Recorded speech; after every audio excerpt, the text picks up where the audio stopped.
শিরীষ গাছের ভাইরাস বিক্রি করে আয়ের পথ দেখছেন সুন্দরবনের যুবকরা। ভিন্ন স্থান ভেদে ভিন্ন উপার্জনের মাধ্যম দেখা যায়। ঠিক একইভাবে সুন্দরবন এলাকার জনজীবন একটু আলাদাই। এখানে ভাইরাস বিক্রি করে আয়ের সুযোগ। শুনতে অনেকটা অবাক লাগলেও আসলে সত্যি। শিরীষ গাছের ব্যাকটেরিয়া ছত্রাক পোকা তো নয়, যেন টাকা কামানোর মেশিন। শিরীষ গাছের সংক্রমিত ছত্রাক এখন উপার্জনের মাধ্যম। গাছের সংক্রমিত ছত্রাক যা এলাকায় পরিচিত ভাইরাস নামে।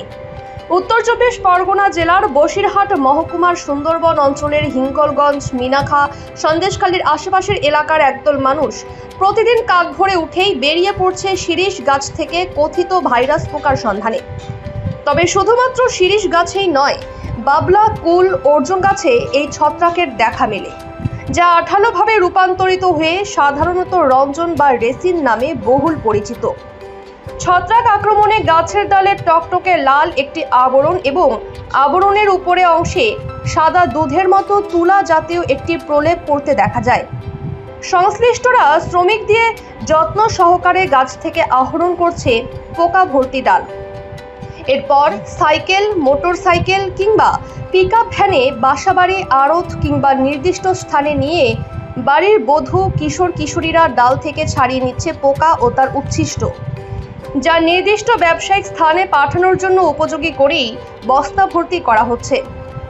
স্থানীয় ব্যবসায়ীদের কাছে প্রতি কেজি পোকা বিক্রি হচ্ছে 300 থেকে 350 টাকা পর্যন্ত। প্রতিদিন গড়ে প্রায় 10 থেকে 12 কেজি ছত্রাক সংগ্রহ করেন ব্যবসায়ীরা। আর এভাবেই জীবন জীবিকা লাভের দিশা দেখছেন সুন্দরবনের মানুষ। তবে এগুলো সংগ্রহ করে কি কাজের ব্যবহার করা হয়? এমন প্রশ্নের জবাবে ব্যবসায়ী জানান, সংগৃহীত ছত্রাক মিনাখার দেউলি এলাকায় তারা বিক্রি করে। তবে আসলে ঠিক কোথায় যায় আর কি কাজে এগুলো ব্যবহৃত হচ্ছে তা তাদের জানা নেই। তবে বিভিন্ন ব্যক্তির কাছ থেকে প্রাপ্ত তথ্য থেকে তারা জেনেছেন, গাছের এসব দিয়ে এক ধরনের আঠা ও আসবাবপত্রের রং তৈরি হচ্ছে। বলতে গেলে আমরা যেটুকু জানি যাতে কালার তৈরি হয়, ব্যাস এইটুকু। কি গাছ থেকে পাড়া হয়? এগুলো শিরীষ গাছ থেকে, বেশিরভাগটা শিরীষ গাছ থেকে আমরা পাড়ি। আচ্ছা আচ্ছা, পেড়ে তারপরে এগুলো আমরা বাড়ি নিয়ে মানে বডি দিয়ে ছাড়িয়ে শুকিয়ে বিক্রি করি। কত দিয়ে কিনলেন এটা?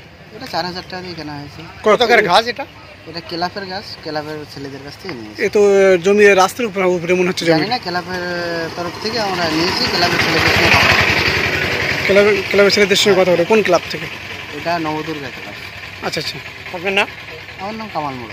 এই কি গাছ থেকে কি করা হয়? এগুলো শিরীষ গাছ থেকে তৈরি হয়। শিরীষ গাছের ডালে গাছে উঠে কাটতে হয়। আচ্ছা আচ্ছা, সোনাঝুরি গাছে হয়। আচ্ছা আচ্ছা, আরো বিভিন্ন গাছে হয়, যেরকম আশুক গাছে হয়। রিক্স থাকে তো নাকি? হ্যাঁ, থাকবে। ছোটো ছোটো ডালে উঠে কাটতে হয়। তার জীবনের ঝুঁকি। জীবনে তো ঝুঁকি আছে, গরিব হয়েছে, জীবনে ঝুঁকি থাকবে না। তোমার নাম? আমার নাম আইনুল খান।